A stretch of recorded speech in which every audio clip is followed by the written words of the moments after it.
Good morning, James. How are you feeling? You just spent 120 years in suspended animation. Hello, passengers. Will you all please take a seat?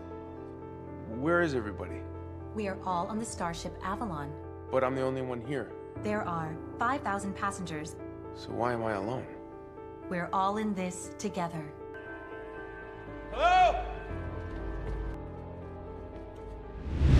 The interstellar spaceship Avalon glides silently through space, en route to a new colony called Homestead 2. The massive vessel operates on autopilot with its quarters eerily empty as its 5,000 passengers and 258 crew members lie in deep hibernation. The serene journey is abruptly interrupted when Avalon enters an asteroid belt. Although the ship's shields absorb the initial impacts, a massive asteroid breaches the defenses, colliding with the ship and triggering a cascade of malfunctions. In response, the ship initiates automatic repairs, but one critical failure causes a hibernation pod to malfunction, waking Jim Preston, a mechanical engineer. Disoriented, Jim is guided through the awakening process by the automated system, which informs him that he's been in suspended animation for 120 years and is now just 4 months from Homestead 2. Relieved and eager, Jim begins to explore his surroundings, anticipating the company of other passengers. He receives a briefing about his ID band, cabin, and the ship's luxurious amenities meant to prepare him for life on the new planet. However, his excitement quickly turns to confusion. Attending an orientation class designed for a large group, Jim is the only participant. A hologram explains Earth's deteriorating conditions, overpopulation, and high living costs, but ignores his questions about the absence of others. Frustrated, Jim leaves to search for other passengers. The main concourse is deserted, but an automated help desk directs him to find a steward. He follows the instructions but discovers the crew is also missing. Reaching the bridge, he realizes that no one, not even the captain, is awake. Disturbed, Jim visits the observatory, where a startling revelation strikes him. The ship is not 4 months but 90 years away from its destination. He's woken up far too early. Desperate for guidance, he attempts to contact Earth, only to learn that any response would take 55 years to arrive. Overwhelmed by hopelessness, Jim's despair grows as he grapples with the implications of living out the rest of his life alone aboard the ship. Wandering aimlessly, he stumbles upon the ship's bar and finds Arthur, an android bartender. At first relieved to have some semblance of company, Jim soon realizes Arthur's limited capacity to understand or resolve his predicament. The bartender offers polite conversation but no solutions, leaving Jim to wrestle with his isolation. Determined to fix his situation, Jim focuses on his hibernation pod. After gathering tools, he works tirelessly to reactivate it but fails. His next attempt involves breaking into the crew's hibernation chambers, but this too proves futile. Meanwhile, minor system malfunctions occur throughout the ship, adding to Jim's growing sense of unease. In his solitude, Jim turns to the bar, seeking comfort in drinks and Arthur's companionship. Arthur suggests he make the most of his circumstances by indulging in the ship's first-class amenities. Following this advice, Jim sneaks into gold-class sections, experiencing the ship's high-end restaurants, games, and entertainment systems. For a brief time, he distracts himself with these luxuries, but the novelty soon wears off, leaving him even more aware of his loneliness. As weeks turn into months, Jim's mental state deteriorates. One night, intoxicated and emotionally drained, he roams the ship and finds himself near the hibernation pods. His wanderings lead him to an airlock housing spacesuits for extravehicular activity. Driven by a mix of curiosity and despair, Jim dons a spacesuit and heads to the airlock. With trembling hands, he pulls the lever and presses the button to open the airlock door, unsure of what he hopes to find or escape. Once outside the spaceship Avalon, Jim is captivated by the breathtaking view of space. The sheer vastness and beauty overwhelm him, and he's struck by the realization that he is the only conscious human witnessing this moment. Eventually, he returns inside, removes the spacesuit, and contemplates his despair. Consumed by hopelessness, he revisits the airlock, this time without his suit as he prepares to end his life. At the last moment, he changes his mind, retreats inside, and accidentally slips on a bottle. As Jim gathers himself, his attention is drawn to a woman in one of the hibernation pods. Her name, Aurora, is displayed on the pod. Intrigued, Jim searches her files in the ship's database and listens to her passenger interview. Her charisma, voice, and dreams captivate him, and he becomes deeply drawn to her. Jim spends hours listening to her interviews, reading her writing, and even sitting beside her pod, amazed by the person she seems to be. At the bar, he discusses her work with Arthur, while grappling with the cruel irony of his situation. He left Earth seeking a better life but awoke too soon and now destined never to reach his destination. Although he seems to have found his ideal companion, yet she remains inaccessible. As his obsession grows, the idea of waking Aurora up takes roots in his heart.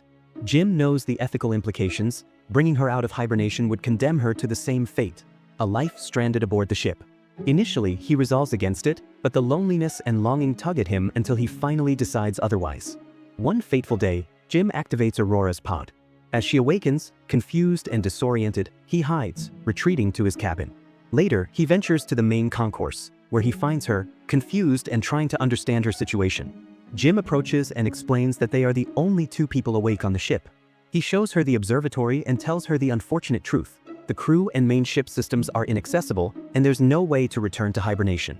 Aurora, shocked and panicked, demands to return to her pod, clinging to hope. Jim gently explains that the technology to re-enter hibernation isn't available on the ship, leaving them stranded. Though initially worried, Aurora sympathizes with Jim, imagining the loneliness he must have endured for over a year. She attempts to make sense of her new reality, determined to find a solution, while Jim is plagued by guilt over his decision to wake her.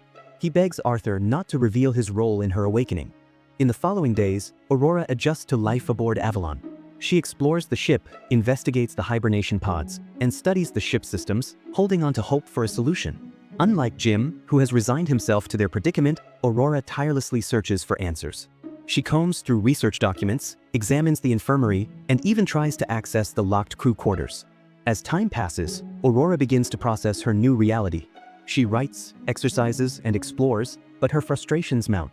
During a candid interview with Jim, she asks about his motivations for leaving Earth. Initially, he talked about corporate slogans but soon revealed his desire for a fresh start and a chance to build a meaningful life. In turn, Aurora shares her purpose. As a journalist, she planned to document life on Homestead 2 for a year before returning to Earth. Now, those dreams seem impossibly distant. Seeing Aurora's growing despair, Jim makes an effort to lift her spirits. He takes her dancing, shows her the ship's cinema, and plays games with her. They even visit the bar, where Arthur entertains them with funny remarks. Slowly, Aurora begins to relax, though the weight of their situation remains. Jim's guilt lingers as he tries to make amends in small, thoughtful ways.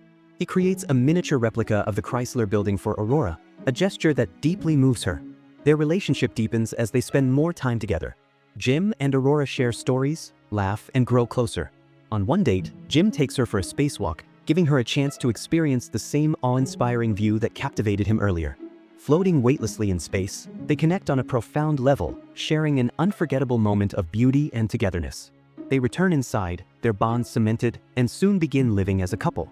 Aurora moves into Jim's cabin, and they build a routine, eating, jogging, and experiencing the ship's wonders together. Jim continues to explore the ship, finding a hydroponics bay where he picks flowers for Aurora. On her birthday, he plans a special celebration. After dinner at one of the ship's elegant restaurants, they visit the bar, where Jim prepares to propose with a handmade ring. As he steps away to finalize his surprise, Aurora chats with Arthur. Unintentionally, the android reveals Jim's secret, that he was the one who woke her up. Devastated by the revelation, Aurora confronts Jim in shock and disbelief. Her anger and betrayal are palpable as she storms away, leaving Jim devastated. The next day, their relationship remains severed and Jim attempts speaking to her, but she avoids him, unwilling to face the man who, in her eyes, robbed her of her future. One night, unable to contain her emotions, she storms into Jim's cabin, lashing out at him with punches and kicks, driven by the desire to punish him for taking her life away. Jim later tries to reach her through the ship's communication system since she avoids him. He attempts to explain his actions, confessing that he fell in love with her. However, Aurora is unmoved, her pain and anger overshadowing any sympathy, and she tells him she cannot forgive him for what he has done. As days pass, the Avalon begins to exhibit more severe malfunctions. One night, while Jim is in his cabin, the ship experiences a critical error, causing the main command to shut down. Later, as he rides an elevator, it malfunctions dangerously. Aurora, in the meantime, walks into the main concourse and notices a tree Jim has planted there. She then heads to the cantina, where the food dispensary is also malfunctioning. Suddenly, they hear a voice over the ship's communication system. It's Gus Mancuso, the ship captain, asking about the tree. Both Jim and Aurora rush to the concourse and meet Mancuso, who is standing by the tree. Introducing themselves, they recount their predicament. Mancuso is puzzled, unable to comprehend how 3 pods, including his own, have failed.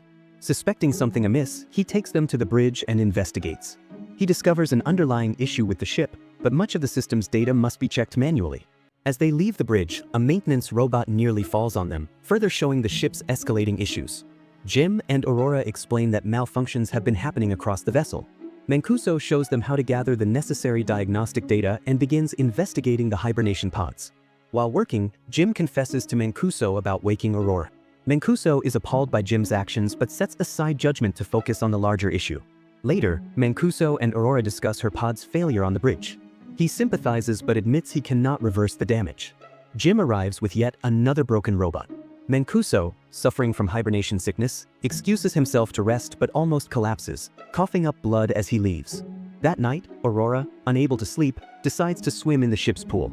Suddenly, the gravity fails, causing her to float helplessly as water engulfs her. Just as she is about to drown, the gravity drive resets, and she barely escapes. Alarmed, Aurora and Jim meet up and rush to find Mancuso. Together, they return to the bridge and begin piecing together the ship's history. Mancuso deduces that an event that happened 2 years earlier damaged a critical system, forcing the ship to overcompensate. Unless they identify and fix the root cause, the entire vessel, and everyone aboard, will be doomed. As they search for the problem, Mancuso collapses again. Jim and Aurora take him to the infirmary, where it becomes clear he is dying from irreversible complications. Later, the trio gathers in the observatory. Mancuso, knowing his time is short, hands his ID bracelet to Jim and entrusts them with saving the ship. Moments later, he succumbs to his illness. As if echoing their loss, the ship's lights turn an ominous red, and the vessel begins to shake violently. Jim and Aurora race to the engineering deck to address the crisis. On the way, another failure affects the gravity drive, and Arthur malfunctions. Jim deactivates Arthur before continuing. Upon reaching the power plant, they locate the issue. An asteroid strike has breached the hull, causing widespread damage. As they open the hatch, Aurora is nearly sucked into the void, followed by Jim, who clings desperately to the hatch before sealing the breach. Their relief is short-lived as Jim realizes multiple breaches exist. Tracing the asteroid's trajectory, they discover it struck the reactor control computer. Jim believes they can replace the damaged parts, and they manage to locate and install replacements. However, venting the reactor proves unsuccessful. Jim realizes that the vent doors must be opened manually, a task requiring someone to go outside the ship. Jim volunteers for the dangerous mission. Before leaving, he gives Aurora Mancuso's ID bracelet, telling her he might not return. As she helps him prepare, Aurora pleads with him to come back while telling him that she can't endure life aboard the ship alone. She returns to monitor the reactor as Jim exits the airlock. As Jim approaches the vent, Aurora is injured by a bolt from the overheated reactor. Meanwhile, Jim struggles with the external vent doors, realizing he must hold them open manually for the reactor to cool. Communicating over the comms, he tells Aurora to initiate the venting process. She hesitates, horrified by the prospect of losing him, but Jim insists it's the only way to save the lives of the sleeping passengers. Reluctantly, Aurora follows his instructions. The venting process succeeds, but the powerful fumes propel Jim away from the ship, breaking his tether and leaving him adrift in space. As he continues to drift in space, the pressure in his suit begins to drop. He contacts Aurora, explaining the dire situation. Determined to save him, Aurora rushes to retrieve the second spacesuit, aiming to bring him back.